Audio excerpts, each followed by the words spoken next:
Primero que nada, hoy tenemos la sesión de la economía política de los bancos centrales, un tema importantísimo y está a cargo del profesor Stefan Gruber, quien enseña en la Universidad Católica del Perú y actualmente realiza su doctorado en la Max Planck de Alemania.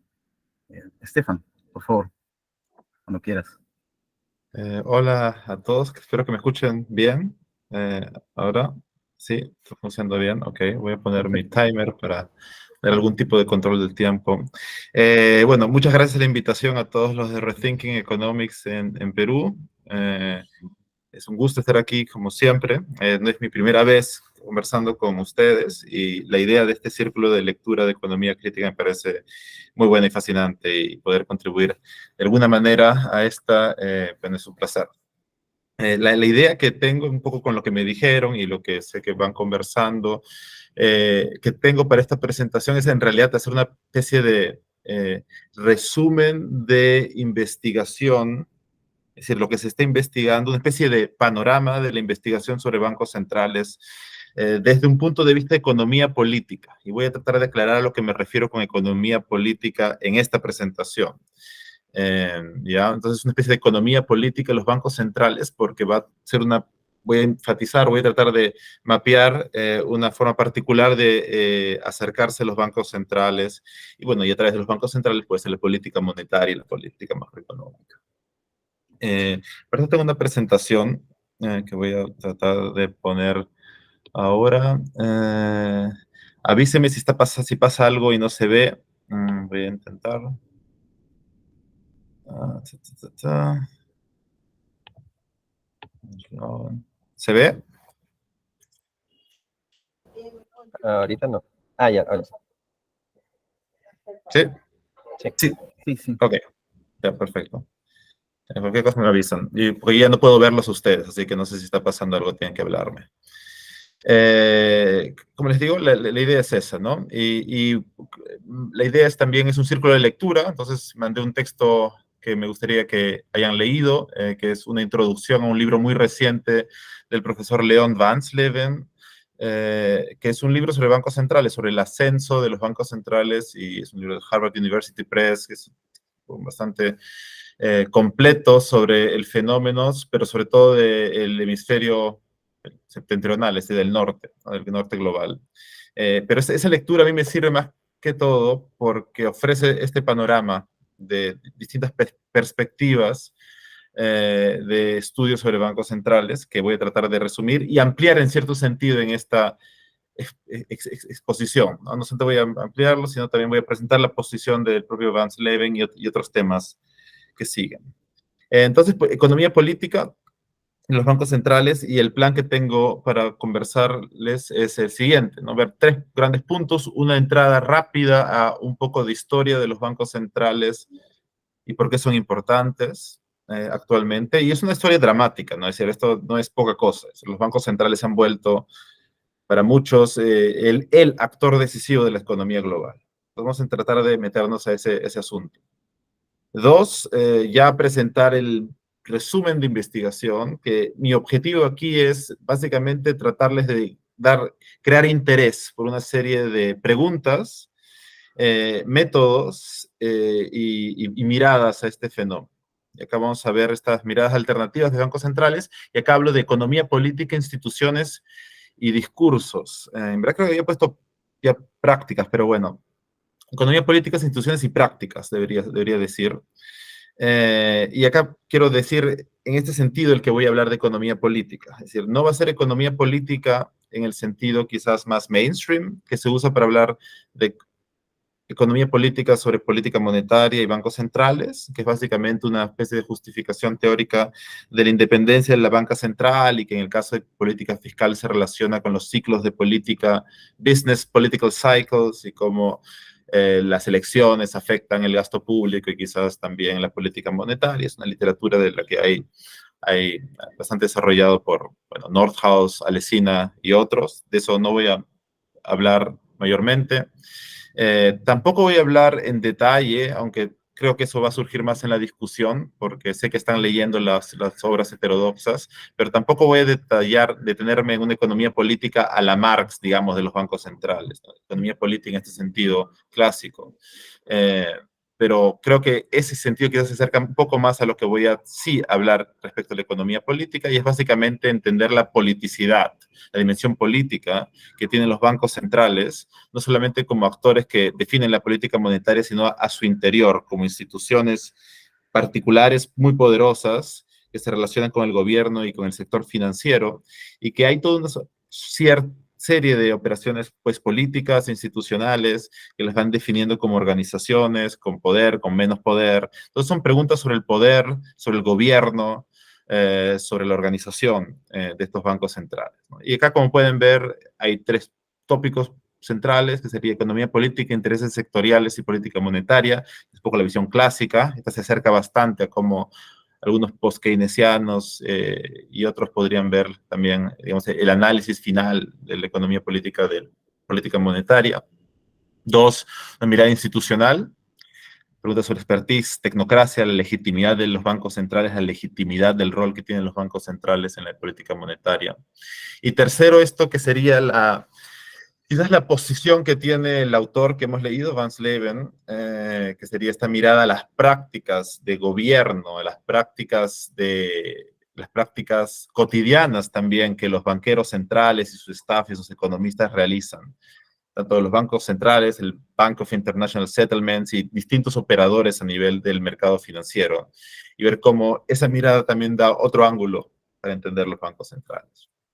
¿Ok? Ese es el plan, y quiero terminar con algunos pinceladas de temas actuales de investigación y finalmente plantear la pregunta que voy a dejar abierta para la discusión sobre cómo esta agenda de investigación se puede pensar para Latinoamérica y para Perú.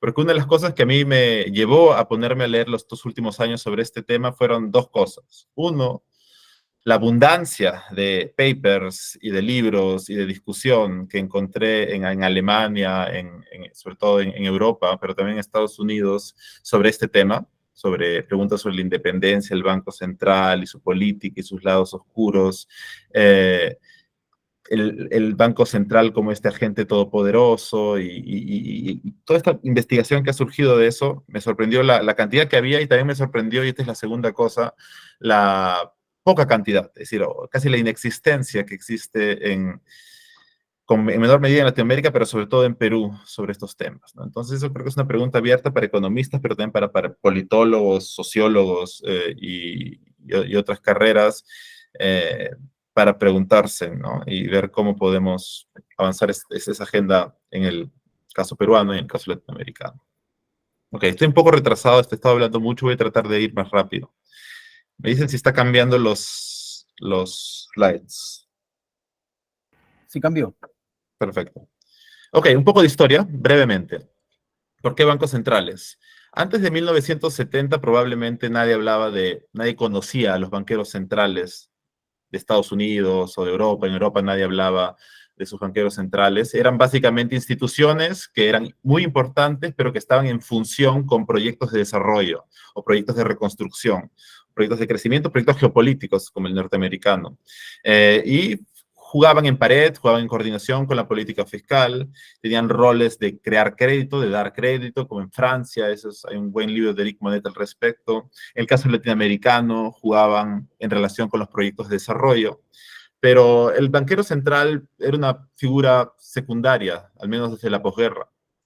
Pero en 1970 sucede este proceso que ahora lo conocemos como la gran inflación, otros le llamarían la stagflación, pero es un aumento sostenido, alto de la inflación en todo el mundo. Estados Unidos llega a los 11%, en Europa también llega a tasas similares, y eso lleva a una gran conmoción en la economía política y en los paradigmas económicos. Es la crisis del keynesianismo, y eso lleva a una serie de respuestas. Una de las respuestas que termina imponiéndose es dar independencia o dar poder a estos bancos centrales para que puedan limitar finalmente esta inflación. La manera en que lo limitan va variando, ¿no? Unos tratarán de usar el monetarismo, luego se va a ir moviendo hacia otro uso de los mercados financieros para controlar las expectativas de inflación. Pero, digamos, lo que queda es este mito de una figura como Paul Volcker, que pueden ver aquí, el banquero central de Estados Unidos, que va a realizar este shock de Volcker, en que va a aumentar la tasa de interés de referencia de manera estratosférica y va a enfriar el mercado crediticio norteamericano y global. Y de esa manera, esa será la narrativa, se va a controlar la inflación. Pero lo importante de esto es que los banqueros centrales ganan en ese momento preponderancia, centralidad y poder, ¿no? Y este poder lo van a mantener a lo largo de los años y de una manera celebrada porque se los va a considerar los grandes conquistadores de la inflación. Pero luego va a llegar la crisis del 2008, la gran, bueno, puse gran depresión, me equivoqué, gran recesión es el nombre que se le da, que quizás algunos, no sé, por ahí, no sé, creo que ya habían nacido todos los que están en este call, pero quizás no se recuerdan, pero fue una gran caída económica que hizo presagiar lo peor, ¿no? Muchos hablaban del retorno de la Gran Depresión, fue una crisis que tiene muchas causas, pero se manifestó sobre todo como una crisis de, acá he puesto el SP, pero es como un indicador para que vean la fuerte caída que sucedió, pero empezó con el mercado inmobiliario hipotecario norteamericano y tuvo una serie de knockout effects en todo el sistema. Y no solamente en Estados Unidos, alcanzó Europa, alcanzó a Latinoamérica y todas partes, ¿no? Una lectura que se podía hacer en ese momento era que los bancos centrales todopoderosos que debían de alguna manera vigilar la economía, la política monetaria, pero también echar un ojo a las finanzas, ya que es algo que está al lado de ellos, ¿no? Y cuando hubo la crisis, terminaron hablando la gente de la Fed y de las Feds regionales, como pueden ver en varias películas sobre las crisis. Uno diría que un colapso tan estrepitoso de la economía mundial significaría también una crítica y una crisis de legitimidad de los bancos centrales.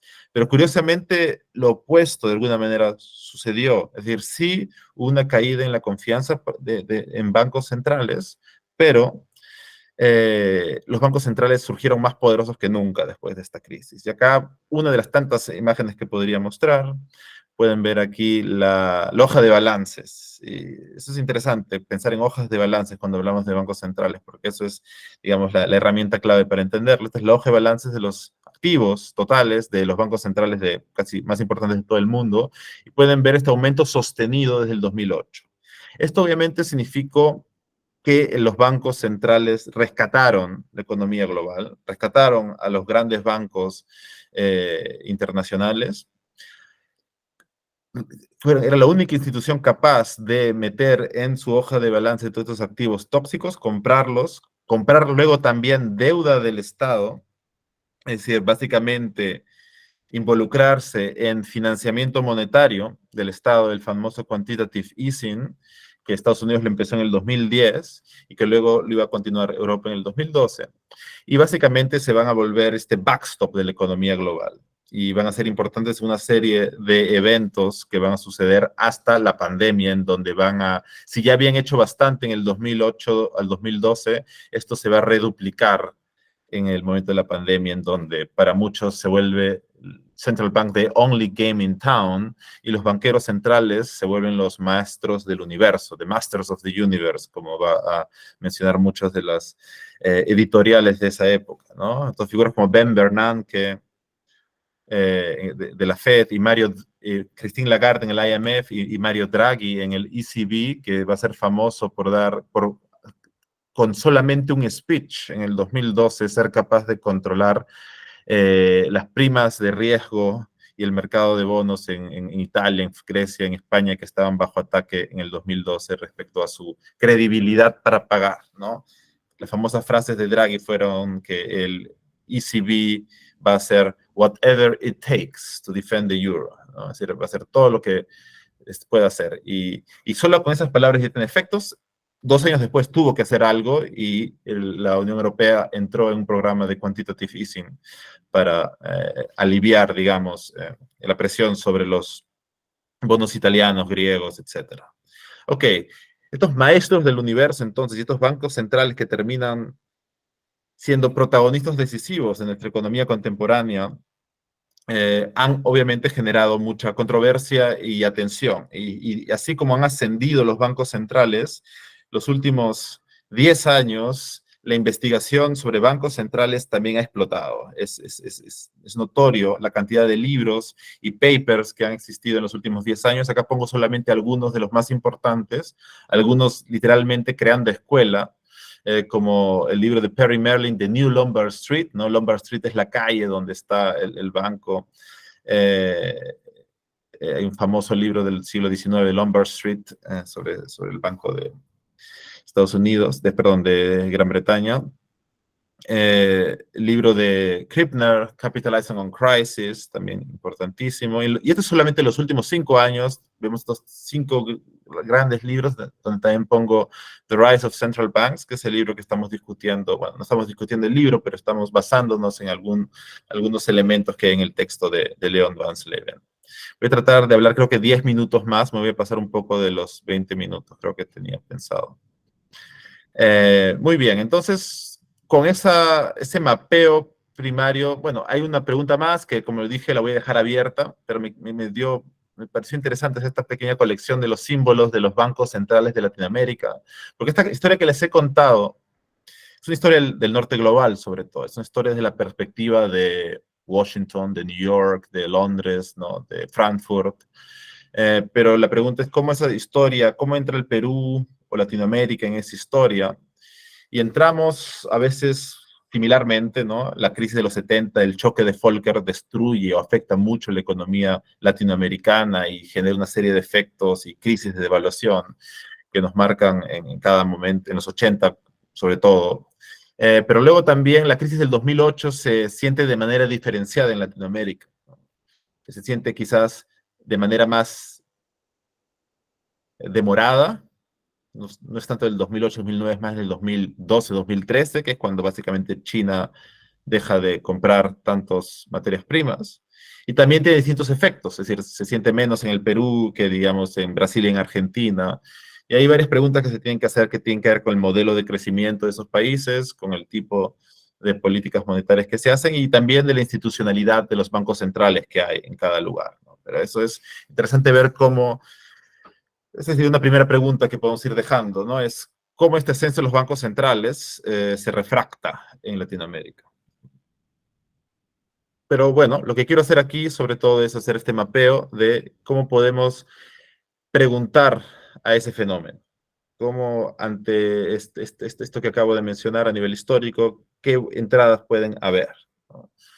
Y bueno, hay entradas que son clásicas y dominantes y están bien y son temas, digamos, es el centro, digamos, de la discusión sobre economía política monetaria, y es de la macroeconomía, ¿no? Tanto la mainstream como, por ejemplo, bueno, acá pongo el libro de Michael Woodford, ¿no? Que es el libro, podemos decir, del paradigma neo-keynesiano, y una versión quizás actualizada, dando más peso a esta importancia internacional, porque el libro de Woodford, el primero es de 2003, ¿no?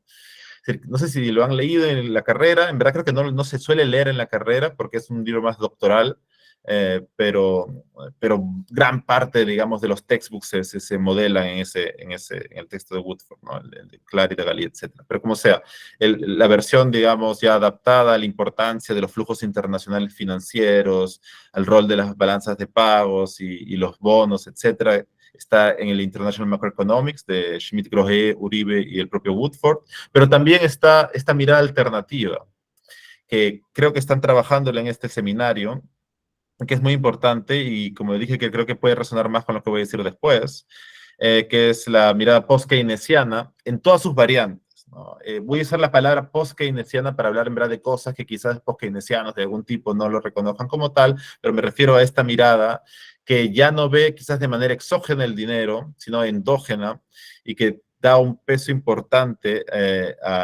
al rol de de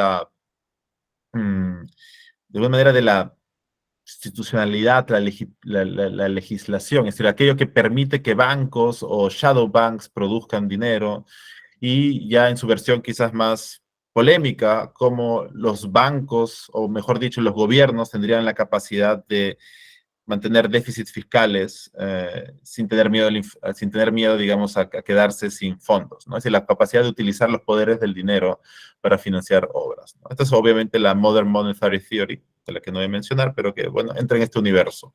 Y estas perspectivas, tanto la mainstream como la heterodoxa, tienen mucho que decir sobre lo que hacen los bancos centrales, ¿no? Van a ser quizás una función en sus modelos, pero tienen algo que decir. Pero lo que quiero ver yo más bien son estas otras miradas de la economía política, ¿no? Y acá quiero hablar de tres, creo que voy a hacer, sí, voy a plantear tres miradas en las que voy a enfatizar dos preguntas, ¿de acuerdo? Hay muchísimas más preguntas y voy a mencionar muchos temas así de pasada, pero quiero hacer esos énfasis para que quizás no nos perdamos demasiado, ¿no? La primera entrada es una entrada clásica, ¿no? Es decir, cualquiera que haya leído historia económica peruana va a reconocerla rápidamente, ¿no? Que es la idea de cómo la política monetaria y por lo tanto los bancos centrales son efectos de una lucha política más importante, ¿no? Si lo que tenemos en el capitalismo contemporáneo es, entre las tantas luchas, bueno, la lucha de clases sería una mirada marxista, pero sobre todo hay unas luchas sectoriales entre distintos capitales con distintas estructuras y por lo tanto distintos intereses, ¿no? Y acá, por ejemplo, un caso clásico sería la relación entre manufactura y exportación, perdón, manufactura y agricultura, ¿no? El caso peruano, ¿no? O exportación y consumo interno. Grandes capitalistas en ambos lados, que dependiendo de cómo se dé esta correlación de fuerzas, va a afectar la política monetaria y la gobernanza de los bancos centrales. Unos dirían, por ejemplo, que la economía, la política monetaria hasta los 70s, hasta los 80s, reflejaba la preponderancia que tenía el sector industrial, estoy hablando del norte global, el sector industrial, también los sindicatos y sobre todo un modelo que se basaba en el consumo, en la producción para el consumo, ¿no? Unos lo llaman el Fordismo, donde lo que se trata es tener gran industria que contrate gente, que gana buenos salarios, que consume lo que produce esa industria y así generar esta suerte de, quizás, bueno, los keynesianos lo llamarían wage-led growth model. Y ahí la política monetaria tendría que adecuarse a eso, debería favorecer eso, debería ser a veces devaluaciones quizás, mantener una inflación no tan baja porque tiene que estimular la economía, etcétera, ¿no? Y la idea es que cuando eso cambia, cambia la política monetaria. Y aquí pongo dos libros para dar dos referencias. La más importante que creo que es la de Jeffrey Frieden. Este es un libro de 2015, pero su trabajo se retrotrae a los años 80, 90. Tiene un trabajo sobre Latinoamérica muy importante, en donde se ve precisamente cómo los distintos sectores tienen distintas preferencias de política monetaria y, por tanto, distintos bancos centrales terminan siendo, o hay distintas gobernanzas de bancos centrales. En el caso peruano son los agroexportadores versus los industriales, etc. Ok, de esto quiero también plantear una pregunta, que es, yo diría, la pregunta central de la investigación reciente sobre los últimos 20 años sobre bancos centrales. Porque esta historia de la inflación termina pues en la independencia del Banco Central y yo diría que esta literatura ha creado distintas entradas críticas a esta pregunta. A ver, todos los que hemos estudiado economía, que los que creo que hay varios aquí, conocen la narrativa clásica de la independencia del Banco Central. Y es una narrativa que mezcla la política con la teoría económica, ¿no? Es la idea de, hay una inconsistencia temporal en los agentes políticos, en donde obviamente yo quiero todo para hoy y no pienso en el mañana.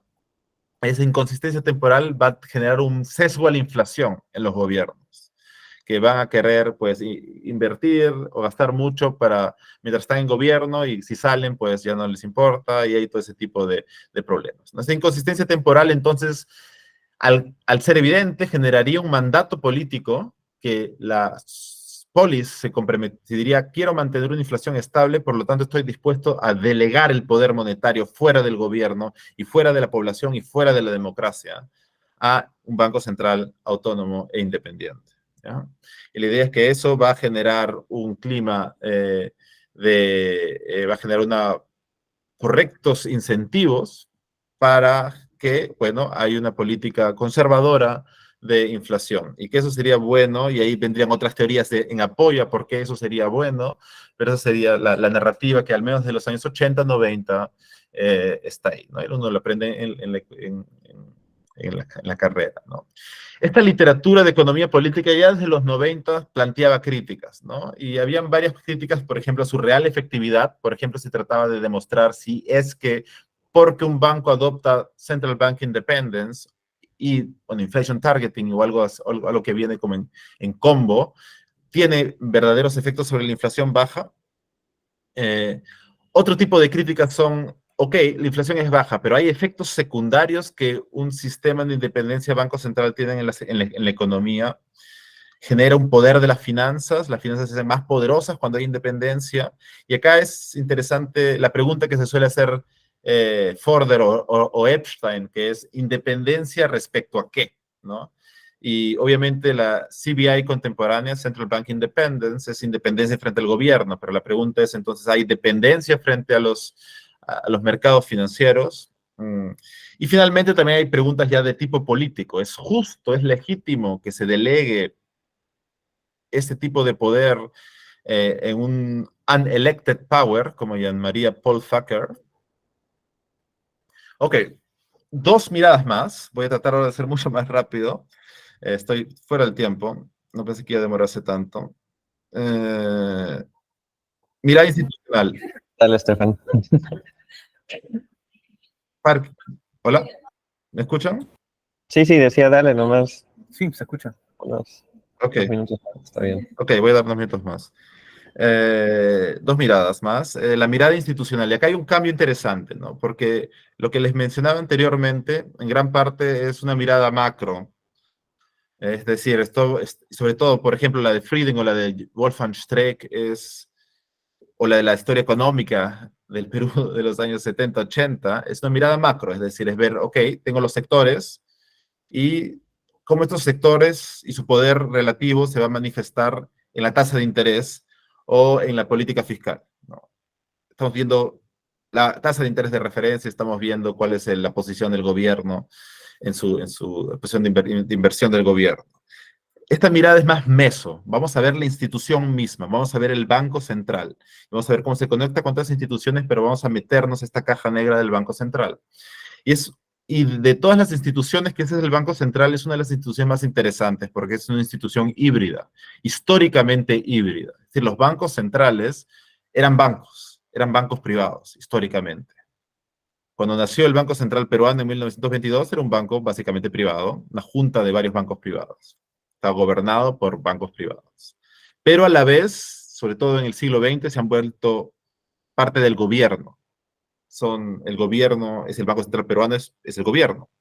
Pero entonces son las dos cosas, ¿o qué son? ¿No? Entonces es una pregunta de ontología social muy interesante, de ver, es una institución que está entre el mercado y el Estado, entre el gobierno y el sistema financiero. ¿Y eso qué significa? ¿Cómo se comportan este tipo de burócratas y tecnócratas y expertos que se movilizan ahí? Otra pregunta de esta mirada es cómo se logra esta autonomía burocrática, es decir, esta independencia del Banco Central, que en otras miradas lo tenemos desde la teoría, desde la inconsistencia temporal. La pregunta es, ¿cómo realmente se logra? Es decir, ¿cómo día a día se manifiesta y se mantiene esa autonomía burocrática, tecnocrática, esa independencia? O más interesante, ¿cómo sobrevive a veces el Banco Central como organización frente a crisis? Y acá hay un paper que estaba cogiendo como ejemplos de Edin Ibrosevich, que habla, por ejemplo, cuando el Bundesbank pierde poder de política monetaria, cuando se cree el euro, ¿cómo hace para seguir siendo relevante? ¿No? Otra pregunta que me podría hacer es cómo no sé si existe en realidad, debería investigar el Banco Central de Ecuador o qué pasaría con el Banco Central de Argentina si Milei dolariza, ¿no? Son ese tipo de preguntas de cómo se van reacomodando estos agentes cuando cambian los roles que tienen. Y finalmente también cómo la academia y el conocimiento económico, es decir, los departamentos de economía llegan a los bancos centrales, ¿no? Es decir, porque esto es algo que ha cambiado. Ahora nos parece más o menos obvio. El Banco Central está lleno de PhD de economía, pero no siempre ha sido así. Eso es un proceso que también es diferenciado en distintos países. Es decir, se habla de una especie de pipeline desde la academia hasta el policy que debe ser investigada y que tiene una serie de efectos. Y bueno, y la tercera es la que tiene que ver con el texto de Vance Leven, así que no voy a hablar mucho de él porque seguramente han chequeado el texto, pero acá es incluso irse más profundo, no solamente ver la institución, sino ver las prácticas y lo que realmente hacen los banqueros centrales. ¿Qué modelos usan? ¿Qué tipo de rutinas operacionales tienen?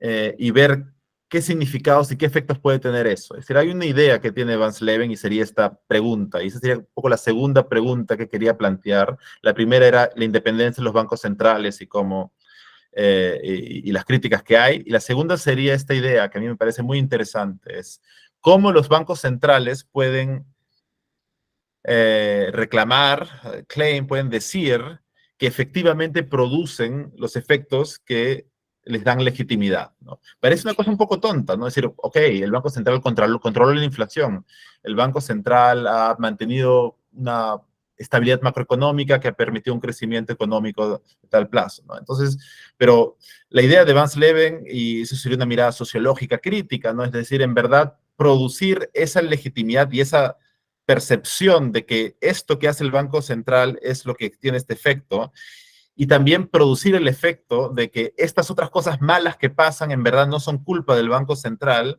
es algo que deberíamos investigar, ¿no? ¿Cómo se crea este marco de qué es los efectos y los no efectos y lo que tiene culpa y de lo que no tiene culpa un banco central? Y eso varía con el tiempo y históricamente podemos ver cómo algunos bancos centrales más bien no pueden justificarse y entran en crisis, ¿no? Entonces, la idea es, para él, es que estas prácticas de gobierno suceden a distintos niveles, pero también suceden al nivel, no diría micro, pero al nivel de estas prácticas, ¿no? En donde se conectan los bancos centrales con el mercado financiero, donde las expectativas juegan un rol clave y donde ellos dicen, bueno, Van Sleven, pero también Timo Walter y Leon y el propio Van Sleven o Benjamin Brown, donde se da una suerte de causalidad recursiva. Es decir, las prácticas cotidianas pueden terminar incluso modificando mandatos políticos que determinan las leyes orgánicas de bancos centrales. Me explico brevemente, ¿no? Es decir, el Banco Central puede decir que mi objetivo único es mantener estabilidad de precios, pero la manera en que ejecuto políticas para mantener estabilidad de precios pueden ir desplazando finalmente el mandato que tiene ese banco y el banco termina haciendo más bien medidas de regulación financiera o incluso de apoyo al crecimiento, etcétera, etcétera.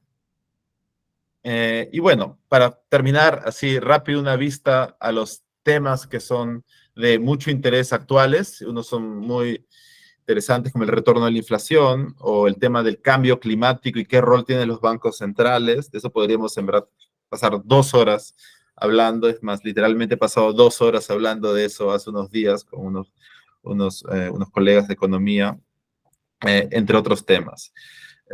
Y bueno, me voy a quedar ahí para que haya discusión, pero puedo regresar al tema también para, dependiendo de las preguntas que surjan. Tengo muchas más slides, pero las voy a dejar. Disculpen por haberme pasado el tiempo. ¿Alguien se anima a hacer una pregunta por lo expuesto? Levanten la mano, por favor.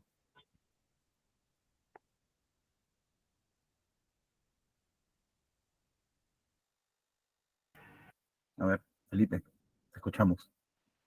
Buenas noches. Hola, ¿cómo estás? Mira, tengo una pregunta, me parece inquietante lo que toda la presentación, muy buena, por cierto, te felicito antes de, pero pues me gustaría saber si, sabiendo que el dinero no es neutral, ¿sí? Y que tiene efectos distributivos, ya sea por el efecto Cantillon y pues no es neutral por el tema de la ilusión monetaria, como afirma Fisher. Entonces, una política monetaria adecuada sería buscar ese dinero neutral, o sea, intentar de poder tener una base o buscar ese dinero neutral, dígase, por ejemplo, tener un tipo de banca Simon, ¿sí? En la cual no se permita a los bancos comerciales poder tener esa expansión monetaria secundaria, ¿sí? Por ejemplo, con un coeficiente de caja del 100%, por ejemplo, y con un banco central con una regla monetaria fuerte. Esa sería mi pregunta, o sea, si sería adecuado buscar una política monetaria donde el dinero sea neutral. Bueno, no soy en verdad un experto, conozco la discusión, tengo una posición, pero no es algo que haya trabajado. Es decir, si respondo algo sería más una respuesta a nivel, digamos, de conversación entre amigos sobre un tema, ¿no? Yo particularmente creo que mantener un encaje, digamos, de 100% o tratar de, creo que en Alemania se llama Vollgeld, es la Vollgeld perspectiva, ¿no? Que es la perspectiva del dinero completo, ¿no? Porque un poco para explicar lo que estaba diciendo Felipe, si no se entendió, es que, claro, la gracia es que, es un poco lo que la mirada, la money view te muestra, es que hay una especie de, a pesar de que, digamos, los bancos centrales pueden hacer restricciones, el dinero se termina produciendo endógenamente, ¿no? Porque tienes la posibilidad de generar préstamos, los bancos tienen el charter de producir depósitos y los depósitos son básicamente préstamos, entonces hay una creación endógena de dinero que saldría del control y eso es una de las razones por las que fracasó el monetarismo de Volcker en el 79 y de Thatcher en el 80 y tuvieron que hacer otro tipo de políticas de, digamos, proto-inflation targeting. Claro, la idea es entonces impedir eso, impidiendo que los bancos puedan básicamente apalancar, ¿no? Hacer eso, ¿no? Y entonces sería cada dinero valdría eso, ¿no? Y se requiere una suerte de neutralidad del dinero. Yo personalmente creo que eso sería sumamente restrictivo, sería una suerte de patrón oro de otra forma. Y cómo está la economía global con su complejidad y necesidades de desarrollo y de inversión, le quitaría muchas herramientas herramientas de política necesarias para reaccionar ante crisis, ante desastres naturales, etcétera, que deberían ser utilizados. Entonces, yo un poco por principio, pero no tanto por detalle, porque como le he mencionado, no soy un experto, suelo ser escéptico con que la salida a los problemas del dinero sea una suerte de patrón oro o Vollgeld o restringirnos de esa manera, ¿no? Creo que más bien es encontrar otras formas o hacer, yo creo que mucho de esta literatura es hacer explícito y hacer evidente y llevar a la discusión académica y política una serie de cosas que se esconden detrás del dinero. El dinero es un objeto, como tú lo has dicho también en tu participación, muy complejo, ¿no? Entonces, mi línea iría por ese lado, ¿no? Y ya mi línea, claro, más política sería, es más necesario, necesitamos más control político y más herramientas para lidiar, monetarias, ¿no? De utilizar la tecnología social, que es el dinero, para enfrentarnos a los verdaderos problemas, ¿no? Cambio climático, desigualdad, etcétera.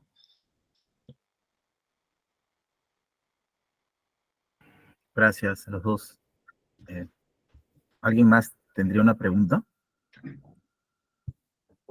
Pueden ser también dudas, ¿no? Es decir, no tienen que ser como así, muy tan elevadas como la de Felipe. José, José, por favor. Buenas noches. Hola, buenas noches. ¿Se me escucha bien? Ya, perfecto. ¿Qué tal, Estefan? Sí, yo tenía una pregunta sobre la cuestión de los ciclos, la dinámica un poco más a corto plazo, porque tú mencionaste un poco a Nordhaus y esta cuestión del ciclo político-económico, el rol de las elecciones.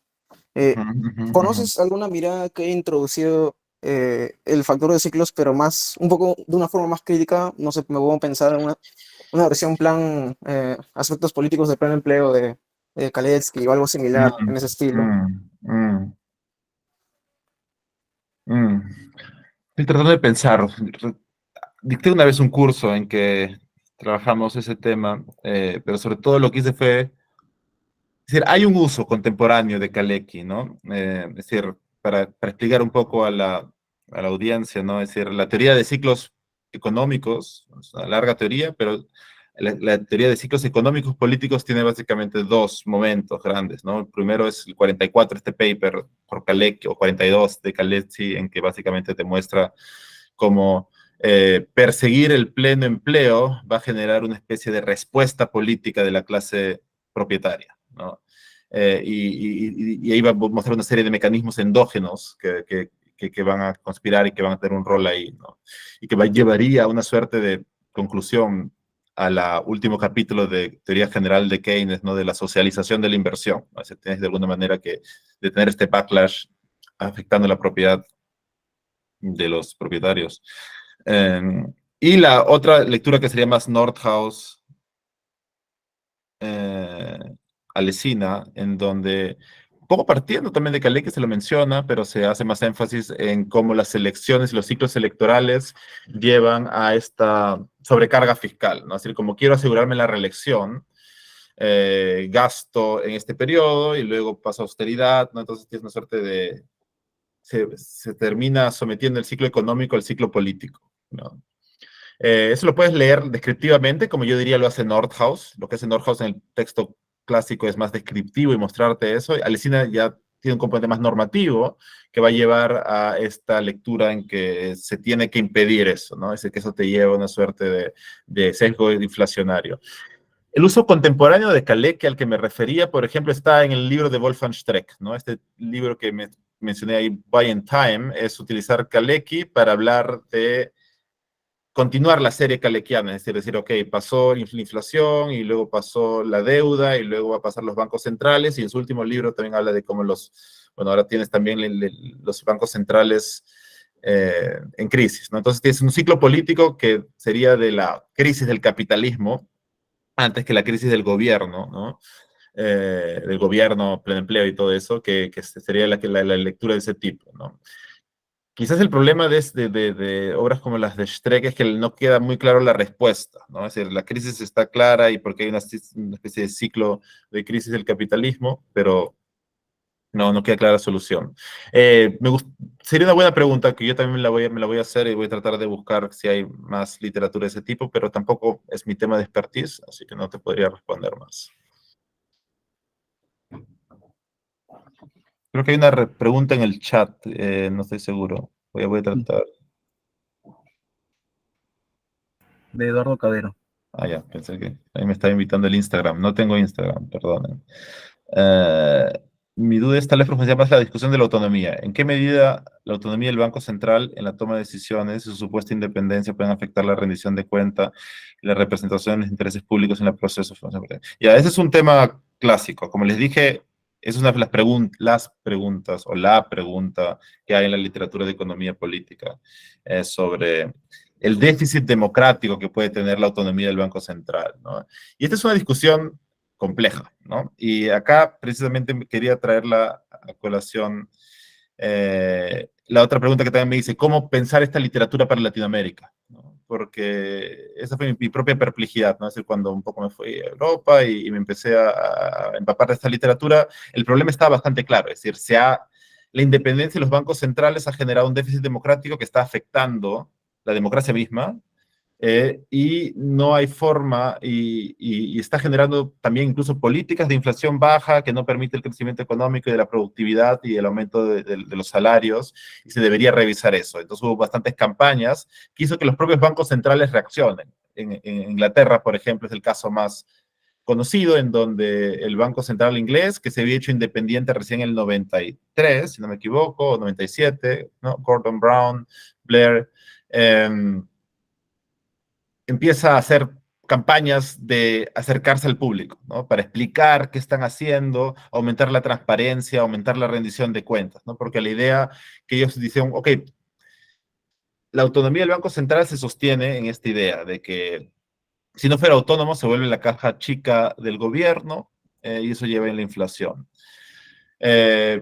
Pero si voy a tener esa autonomía, tengo que rendir cuentas de lo que estoy haciendo y tengo que de alguna manera reconocer que estoy cumpliendo y que tengo una suerte de, ¿cómo se llama?, legitimidad de output, ¿no? Es decir, que estoy entregando baja inflación o estoy entregando pleno empleo, ¿no? Dependiendo de cómo sea el mandato. Y entonces había esta idea de que tienen que acercarse al pueblo, y hubo varias campañas en que iban los chief economists a varios pueblos de Inglaterra para explicar la economía política, la economía monetaria, etc. Pero en el caso latinoamericano, uno cuando trata de llevar estas discusiones es un poco más difícil, ¿no? Porque dice, ok, ¿qué significa? ¿Queremos que el Congreso tenga el control de la política monetaria del país?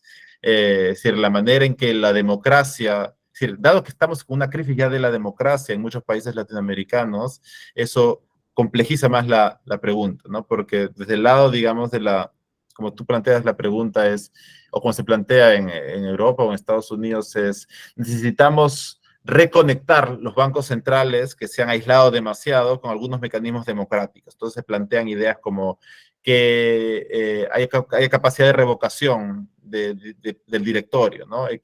O que tengan que exponer la política a ciertos, en el foro democrático que sería el Parlamento, etcétera, etcétera. Y si ustedes buscan, van a encontrar varios diseños alternativos de gobierno de bancos centrales, ¿no? Cambiar la composición del directorio, que haya un miembro del directorio por elección popular, que haya un miembro del directorio que sea de los sindicatos, hay distintas estructuras, ¿no? Porque la idea es que se crean ciertos sesgos en la orientación de la política monetaria, si lo haces autónomo, etcétera, etcétera, ¿no?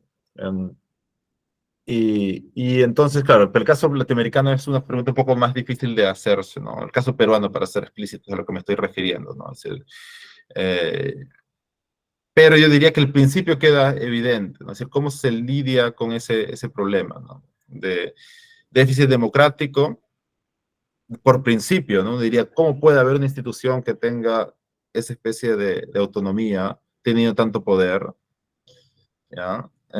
Y dos, también la pregunta de, ¿hay efectos secundarios de la independencia que no solamente no estamos viendo, sino no estamos atribuyendo a la independencia? ¿Ya? En Europa se hablaba mucho antes de la baja inflación, ¿no? La muy baja inflación que estaba generando casi una situación de deflación, que estaba generando mucho peso en las deudas en muchas economías, porque ustedes saben, creo que lo dijo Felipe también, ¿no? Tiene efectos distributivos. La política monetaria tiene efectos distributivos. Entonces, una política de baja inflación también tiene efectos distributivos. Hace más pesadas las deudas, favorece a los acreedores, favorece a ciertas industrias sobre otras, etc. Y la idea era que, dado que no hay ningún miembro, digamos, de estas clases que estarían afectadas por esto en la composición de los directorios, eso estaría generando un efecto desigual, ¿no? Y también la idea de neutralidad de mercado del dinero, creo que lo mencionó, neutralidad del dinero, pero hay un principio que tienen los bancos centrales dentro del CBI y cuando empezaron a hacer quantitative easing es la neutralidad de mercado, en donde tienen que comprar activos solamente en relación, sin afectar los precios relativos. Y eso significa también, al hacer eso, estás ya favoreciendo a alguien, ¿no? Es decir, mantener el status quo es ya favorecer a alguien, ¿no? Es decir, la neutralidad tiene su política. Pero sí, eso podría decir un poco para ir, pero creo que muchos podrían opinar también sobre el tema que menciona Eduardo Cabero, ¿no? Pero, a ver, una cosita más. Si les interesa, pueden buscar, creo que el trabajo de Leah Downey o de Ariel Kampf, que son propuestas para esclarecer a qué se refiere con autonomía, independencia y cómo deberían ser otras formas de relacionarse con la democracia. O Jeffrey Epstein también tiene un texto al respecto sobre eso. Entonces hay como distintas medidas. Ahí hay el debate que sería bueno tener en el Perú y en otros países latinoamericanos es, ok, ¿cómo esto nos funciona a nosotros? ¿No? ¿Qué significa eso? Gracias, Estefan. Alfredo tiene una pregunta. Adelante, por favor. Hola César, hola Estefan. Gracias. No, bueno, no es una pregunta, son comentarios, pensamientos así para compartirlo. Muy interesante lo que has comentado, lo que se ha discutido en la última pregunta. Tengo dos ideas ahí que quería reflexionar. Uno es lo último que mencionaste acerca de, más allá del problema cómo sería el arreglo institucional del Banco Central para que sea más democrático. Pues en el caso latinoamericano, en concreto en Perú, esto de acá es un problema, está enmarcado dentro de la crisis de representación, ¿no? Tenemos un montón de instituciones que no están representadas, no tenemos incentivos para organizarnos, las instituciones tampoco están debidamente respaldadas, legitimadas por la población. Yo veo en el caso peruano algo mucho más exacerbado que otros países. O sea, parece que el diseño aquí realmente está mal y pensar algo así para el Banco Central, evidentemente dentro de este contexto sería lo mismo que nada, ¿no? Lo mismo que no tener un espacio de representación. Entonces, creo que el problema es de fondo, ¿no? Más allá de... Pero la discusión sí está muy buena. Ahora, el segundo tema, que es algo un poco... No sé qué pensaron ustedes, para mí me parece incluso gracioso, porque cualquiera que esté en contra de las ideas de discutir la autonomía del Banco Central, ya imagino lo primero que mencionarían, ¿no? Como es, o el ministro diría algo así como, tiene intereses políticos, ¿no? Así como le dijo al presidente del Consejo Fiscal, ¿no? La Tiene Carlos intereses Oliva. políticos. Sí, sí, exacto. Y lo hice o sea, esa frase en realidad es muy usada en realidad por muchas personas, incluso que son bien enteradas del tema, como algo negativo, ¿no? Me parece bastante gracioso eso. Como si es que existiera algo totalmente neutral, ¿no? Objetivo, que está fuera de todo interés, ¿no? Como si la ciencia que están ejerciendo ellos fuese natural, ¿no? Como 1 más 1 es 2, ¿no? Cuando no es así, ¿no? Entonces, a mí me parece bastante llamativo eso, y claro que sería bastante político, y claro que no tiene nada de malo eso, ¿no? O sea, lo que dice, en mi opinión, ¿no? Que dice el presidente del Consejo Fiscal y una propuesta de hacer más democrático el OSR, por supuesto que tiene intereses políticos, pero eso no quiere decir que necesariamente que está mal, ¿no? Bueno, simplemente son estas 2 ideas que quería comentar. Gracias. Creo que Joan tiene un... Joan, por favor. Sí. Hola, hola, ¿qué tal? Gran presentación. Muy interesante la discusión también última. De repente hay un poco para comentar algunas ideas. Es bien llamativo, ¿no? Lo que menciona, ¿no? Por ejemplo, un poco hablando del Consejo Fiscal, ¿no? Es interesante ver que existe algo así para tratar un poco de manejar el déficit fiscal que tiene un gobierno, ¿no? Pero no existe algo así para el Banco Central en sí, ¿no? Bueno, en fin, lo que quería señalar yo era que, bueno, sobre todo en la discusión más peruana, ¿no? Un poco viendo esto, ¿no? Yo cuando también un poco me pongo a pensar en la crisis de representación, en buscar un buen diseño, reformas electorales, etcétera, esto de acá, creo que eso, cuando uno piensa en eso, siempre está pensando no solo en el Congreso, ¿no? Sino está pensando, por ejemplo, en otras instituciones, ¿no? Y es lo que ha habido en los últimos años, ¿no? Nuevos arreglos, se han creado nuevas instituciones o se han reformado nuevas instituciones, ¿no? Pero algo así no es pensado para los bancos centrales, ¿no?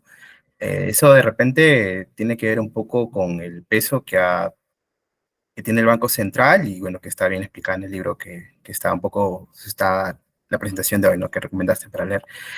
Pero en el caso peruano como que se siente un aura así bien, digamos, un aura fuerte, ¿no? Del Banco Central, ¿no? De repente por la experiencia que no solo tiene la economía peruana, ¿no? En los 80, los 90, sino que en general ha tenido las economías latinoamericanas, ¿no?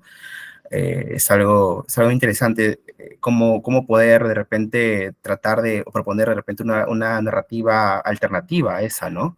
Porque, bueno, la discusión siempre es esa, no se plantean alternativas y tampoco a veces cuando un poco uno intenta hacer un análisis, digamos, de las políticas que se siguieron de repente para combatir la hiperinflación en el caso peruano, digamos, no las hay, no las hay, ¿no? Y eso de repente, esa herencia del pasado, de repente es lo que pesa bastante en el presente, ¿no? Y hace de que las discusiones actualmente no encuentren otros caminos, ¿no? Y cuando se plantean o se proponen críticas, de repente no se las toma en cuenta o se las toma como cosas, bueno, de una persona que de repente no sabe economía y que mejor debería no opinar sobre esas cosas, ¿no? Es algo gracioso, sí. Pero bueno, quería comentar esas cosas nada más. Y gracias. Sí, gracias, Joan y Alfredo. Justo que estés aquí. Bueno, Joan también. Eh, sí, creo que sus comentarios son bastante similares, ¿no? Y apuntan a algo que es evidente, ¿no? En parte cuando les dije que una de las cosas que me llevó a meterme mucho en el tema fue la ausencia de textos e investigaciones sobre el tema en el Perú, era precisamente eso, ¿no? Era como darme cuenta, una suerte de paradoja. En el Perú tenemos probablemente uno de los bancos centrales más poderosos, ¿no? En términos relativos. El banquero central con mayor longevidad o de mayor longevidad probablemente del mundo, ¿no? Uno de los, sin duda. un Banco Central también bastante activista en el frente externo, ¿no? Con en términos relativos, una operación en términos de intervención bancaria importante. Y un poder político de presión sobre, si ustedes han vivido elecciones en el Perú, el rol y la autonomía, no solo la autonomía, sino el puesto del propio presidente, suelen ser un tema de debate y de un debate de un cierto tipo, que es muy curioso, en donde es un debate básicamente en donde todos los participantes de la elección tienen que aceptar que van a mantener a Julio Velarde en el puesto, ¿no? Eso sucede, ¿no? Eso es un hecho, ¿no? Eso lo pueden ver en la prensa.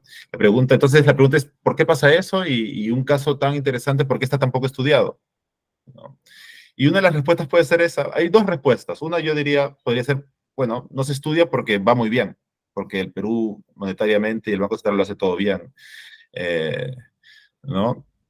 Lo hace todo y todo lo hace bien, como diría Vargas Llosa de Patricia Llosa. Eh, eh, pero la segunda respuesta podría ser que más bien hay cierto tabú, hay cierta especie de debilidad de una historia alternativa. Y precisamente creo que mi interés de explorar estas distintas entradas a la pregunta sobre la legitimidad de los bancos centrales, su efectividad que están haciendo, cómo crean su visibilidad de la forma de acción o de éxito, es precisamente tratar de abrir ese debate, ¿no? Y ahí puede ser debates del tipo de, ok, ¿no? Ese es un tema político que se tiene que discutir también políticamente.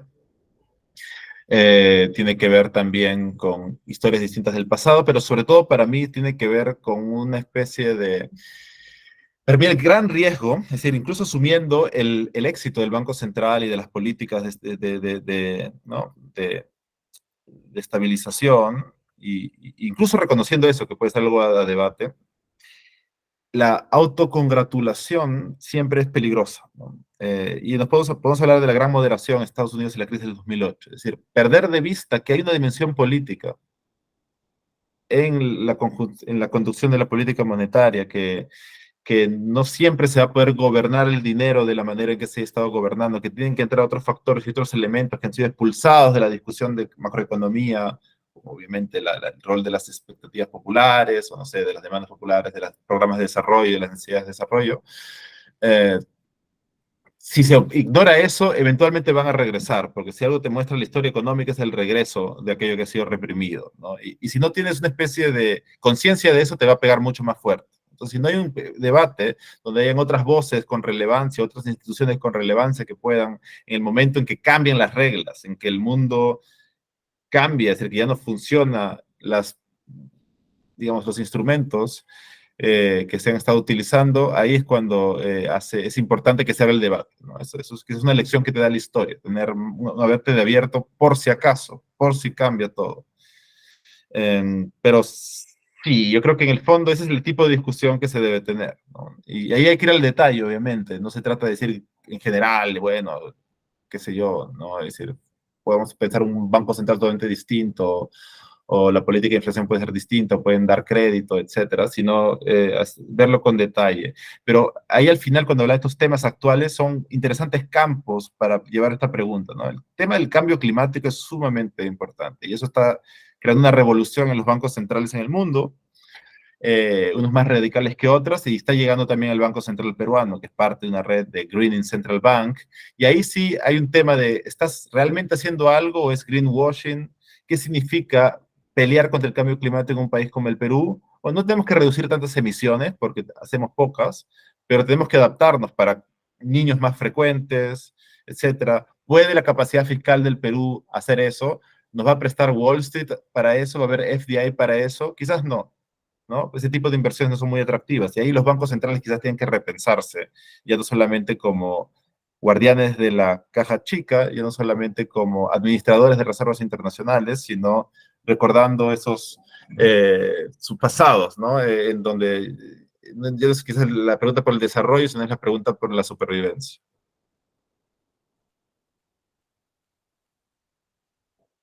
Exactamente, ¿no? Que mitigación es no el tema de emisiones, pero adaptación es un poco lo que el frente peruano y países como el Perú tienen que enfrentarse. Sí. Creo que Felipe tenía una pregunta, no sé si se la dejó la mano levantada de antes. Sí, tengo una otra pregunta. Es muy rápida y Fácil le pequeña. decimos a Kevin, porque para que haya como ya hablaste, para que Kevin también Listo. levantó la mano. Y luego tú, inmediatamente. Sí, Estefan, ¿qué tal? Buenas noches. Tengo dos preguntas que quizás son tontas porque no soy estudiante de economía, ¿no? La primera que, más que todo, por la estrategia exclusiva que se mencionó Sleven, ¿no? Si es que conoces trabajos o metodologías, por ejemplo, que buscan tomar en cuenta esta variable, pero a partir de instrumentos de modelos de medición, de evaluación de impacto, ¿no? De la política monetaria que utilizan los bancos centrales. Y la segunda pregunta va más que todo a esas prácticas excursivas, ¿no? Que constituyen dicha institución. Y si es que se pueden, por ejemplo, abordar ese objeto a partir, por ejemplo, de la formación profesional de las burocracias, ¿no? O sea, más que todo pensando en, no sé si te acuerdas, pero hace 6 años tú fuiste mi profesor de economía en general de letras. Y me acuerdo que uno de los textos que me mandaste era el texto de Grompone, ¿no? De Álvaro Grompone, que busca evaluar, por ejemplo, las estrategias políticas que utiliza, por ejemplo, la burocracia del MEF a partir de la formación profesional en economía, ¿no? Eso más que nada. Muchas gracias. Felipe. Felipe, ¿tienes una pregunta? Sí. Disculpa. Con respecto a que o sea, actualmente en Latinoamérica, pues se sabe que por ejemplo, el Banco de Argentina, el Banco de Venezuela, por ejemplo, actualmente no tienen el tema de la autonomía de la banca, precisamente legalmente no lo tienen. Entonces, y pues obviamente no, estos países no son representantes de una muy buena política monetaria. Eso no ha generado, sí, mi pregunta es que si esta visión y esta cuestión no ha generado que se devuelva como un poco a la ortodoxia respecto a las políticas monetarias, es decir, volver a la autonomía, volver a las reglas monetarias, etcétera, debido a los malos manejos que ha tenido estos bancos que no han sido autónomos. Ya, responde la de Felipe. Claro, sí, lo curioso es que legalmente son autónomos, pero de facto no, y esa pregunta es interesante, ¿no? Lo legal y de facto, ¿no? Sí, usualmente yo diría que si vemos la historia, y ahí es interesante ver la historia, podemos hacer una historia de 100 años, podríamos hacerla, de independencia o independencia frente a qué, ¿no? Digamos, dependencia, cercanía con coordinación fiscal monetaria, no coordinación fiscal monetaria, etcétera, y cómo va cambiando y variando. Y sí tiene cierta suerte de ciclos, ¿no? Hay momentos en donde, por ejemplo, en los años, ¿cómo sería?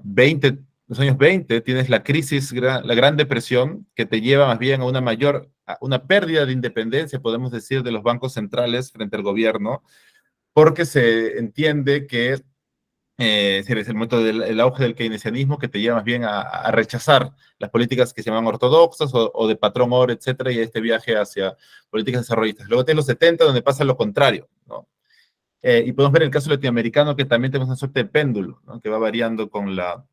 Un calequiano te diría que son las contradicciones del capitalismo, ¿no? Es decir, porque el capitalismo, si quieres hacer políticas ortodoxas y, digamos, mantener convertibilidad o hacer patrón oro o esos tipos, vas a tener cierto éxito, pero te va a generar unas contradicciones sociales que finalmente te van a impedir mantenerlo. Entonces, en efecto, es decir, eso que estás describiendo, esta suerte de péndulos, los tenemos. Y ahora la versión actual sería la de Argentina, ¿no? Con cierto modelo que se habría de alguna manera agotado y que está ahora teniendo una especie de backlash, ¿no? Pero también podemos hacer una lectura al revés, ¿no? Y ver cómo un modelo a la convertibilidad que hizo Menem en el 90 se agotó en el 2001 y generó una reacción contraria que acaba de colapsar. Y al Perú le pasaba un poco lo mismo entre el 69 y el 90, ¿no? Si quieren leer un libro al respecto, es el péndulo peruano de Efraín González de Olarte, que describe esto.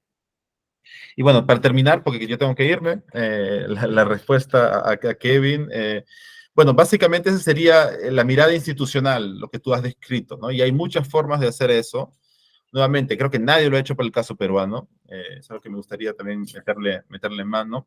Una manera de hacerlo es revisar los discursos de los banqueros centrales, el reporte de inflación de Velarde, ciertas entrevistas, lo puedes hacer manualmente, es decir, puedes leerlas y tratar de hacer una interpretación.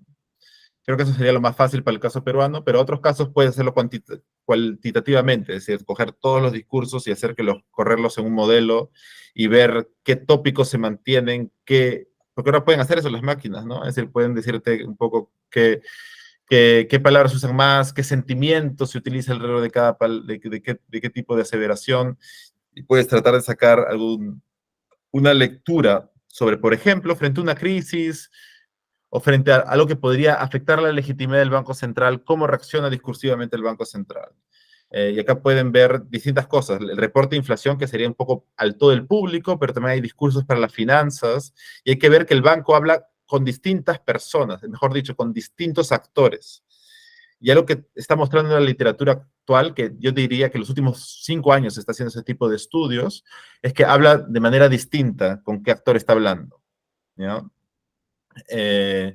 Obviamente los actores más importantes son las finanzas, es decir, el inflation targeting es hablar a las finanzas, básicamente.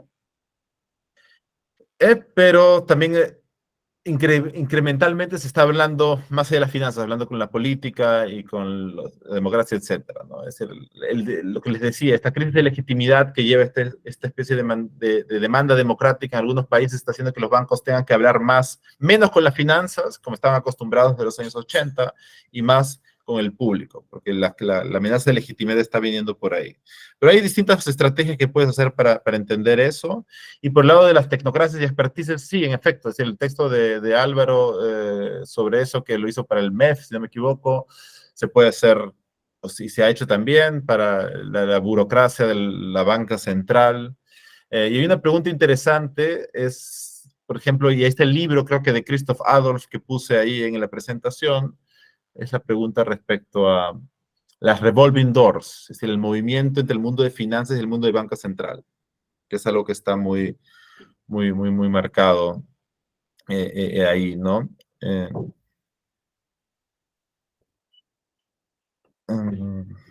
Sí, eso tendría que decir al respecto. Yo soy un poco de salida, pero agradezco la atención. No, muchas gracias, Estefan. Gran presentación. Un gusto, muchas gracias. Y nada, seguimos hablando, me pueden escribir si tienen más dudas y todo. Nos estamos viendo y que tengan mucho éxito con Rethinking. Gracias. Dale, Estefan, Gracias a muchas todos los gracias. asistentes. Gusto tenerte por acá Chao, otra vez. chao, chao. Gracias a todos. Bye. Hasta luego.